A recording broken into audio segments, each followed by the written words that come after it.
ილია თოფურია. რთულ პერიოდს გავდივარ, 2026 წლის დასაწყისში არ ვიბრძოლებ. ქართველი ჩემპიონის თქმით, პირადი მიზეზების გამო მომავალი წლის პირველ კვარტალში ისოვკში ბრძოლას არ ჩაატარებს. ილია თოფურიამ მსუბუქი წონის ქამარს 2026 წლის გაზაფხულამდე არ დაიცავს. ამის შესახებ განცხადება ქართველმა ჩემპიონმა პლატფორმა X-ზე გააკეთა. მომავალი წლის პირველ კვარტალში არ ვიბრძოლებ. პირად ცხოვრებაში რთულ პერიოდს გავდივარ.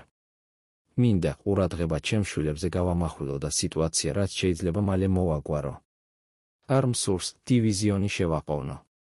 ევთ საჭირო მატჩებს ჩანიშნავს და როგორც კი საკითხები მოგვარდება, ევთს შევატყობინებ, რომ დაბრუნებისთვის მზად ვარ. ჯერჯერობით უცნობია, რა გადაწყვეტილებას მიიღებს ორგანიზაცია მსუბუქი დივიზიონის ტიტულთან დაკავშირებით. ლოგიკური იქნებოდა ვარაუდი, რომ ამაზე განცხადებას ევკის პრეზიდენტი დანა უაიტი სულ რამდენიმე საათში წინასწარ დაანონსებულ ინსტაგრამ ლაივში გაგვაცნობს.